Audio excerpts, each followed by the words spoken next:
عزیزان گرامی، اگر امیر المؤمنین کو لکھا ہوا دیکھنا ہے تو قرآن کو دیکھ لیں، اور اگر قرآن کو نور کی شکل میں دیکھنا ہے، مجسم دیکھنا ہے، تو پھر علی بن ابی طالب کو دیکھ لو۔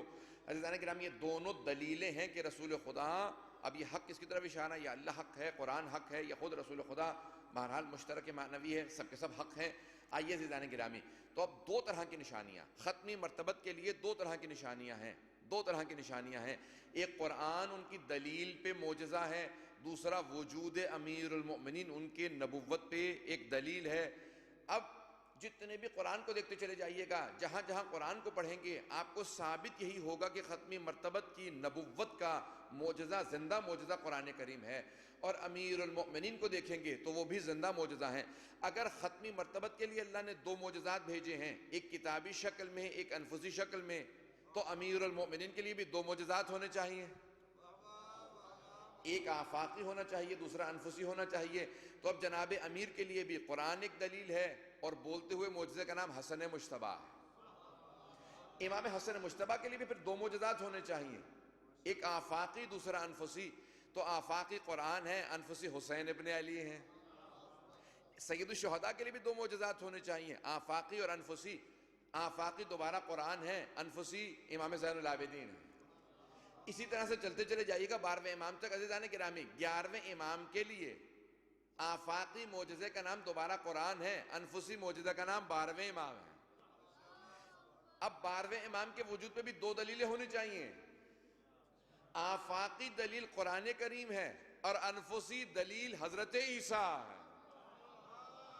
تو اسی لیے اللہ نے ایک کو اٹھا لیا تھا تاکہ میرے 12ویں کے لیے کوئی انفسی دلیل باقی رہے۔ عزیزان گرامی، ہر نبی کے لیے جس طرح سے اللہ نے آفاقی اور انفسی دلیلیں پیش کی ہیں، آئیں ذرا میں ایک معجزے کو پیش کرتا ہوں۔ قرآن کے اندر سورہ رعد ہے، سورہ رعد 13واں سورہ ہے، اس کی آخری آیت ہے۔ جب جناب امیر سے سوال کیا گیا، آپ خطبہ دے رہے تھے کہ آدمی نے روکا کہ یا علی، آپ کی شان میں اتنی آیات نازل ہوئی ہیں۔ حافظ رجب برسی نے 500 سے زیادہ آیات لکھی ہیں، بہت سے ہمارے علماء نے 1000 سے زیادہ آیات کا ذکر کیا۔ اب مجھے سے تفصیل میں بحث نہیں ہے۔ امام فخر الدین رازی نے لکھا ہے 360 آیات سے جناب امیر کی شان میں نازل ہوئی ہیں۔ اب کتنی آیات ہیں مجھے اس سے بحث نہیں ہے، لیکن بہرحال سینکڑوں آیات ہیں جو حضرت امیر کی شان میں نازل ہوئی ہیں قرآن کے اندر۔ جن کی شان میں اتنی آیات نازل ہوئی ہوں، ان سے سوال کیا، کہا کہ یا علی، اتنی آیات آپ کی شان میں نازل ہوئی ہیں، آپ یہ بتائیے کہ اپنی شان میں نازل ہونے والی کون سی آیت آپ کو سب سے زیادہ پسند ہے؟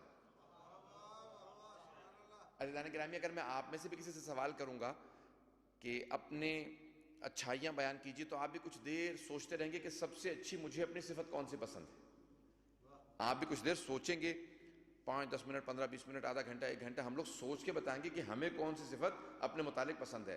سیرت نبی میرا موضوع ذہن میں رکھیے گا۔ عزیزان گرامی، جس امیر المؤمنین کی شان میں 500 سے زیادہ آیات نازل ہوئی ہیں، ان سے سوال کیا کہ یا علی، آپ کی شان میں اتنی آیات نازل ہوئی ہیں، آپ کو اپنی شان میں نازل ہونے والی کون سی آیت سب سے زیادہ پسند ہے؟ تو میرے مولا نے یہ نہیں کہا ذرا ایک مرتبہ ساری 500 آیات مجھے سوچ لینے دے، کل آ جانا، سوچ کے بتاؤں گا، دیکھ کے بتاؤں گا۔ اسی وقت میرے مولا نے جواب دیا کہ میری شان میں اتنی آیات نازل ہوئی ہیں، لیکن جو سب سے زیادہ مجھے اپنی شان میں نازل ہونے والی آیت پسند ہے، وہ سورہ رات کی آخری آیت ہے۔ وہ یہ آیت ہے کہ وَيَقُولُ الَّذِينَ كَفَرُوا لَسْتَ مُرْسَلًا، اور وہ جو کافر ہیں وہ کہتے ہیں کہ آپ رسول نہیں ہیں۔ قُلْ كَفَى بِاللَّهِ شَهِيدًا بَيْنِي وَبَيْنَكُمْ وَمَنْ عِنْدَهُ عِلْمُ الْكِتَابِ، اے میرے حبیب ان سب کافروں سے کہہ دیجئے کہ تمہارے اور میرے بیچ میں بس 2 گواہ کافی ہیں، ایک اللہ، قُلْ كَفَى بِاللَّهِ شَهِيدًا بَيْنِي وَبَيْنَكُمْ، كَفَى بِاللَّهِ شَهِيدًا، ایک تو اللہ کافی ہے، اور دوسرا کون کافی ہے؟ وَمَنْ عِنْدَهُ عِلْمُ الْكِتَابِ، جس کے پاس پوری کتاب کا علم ہے۔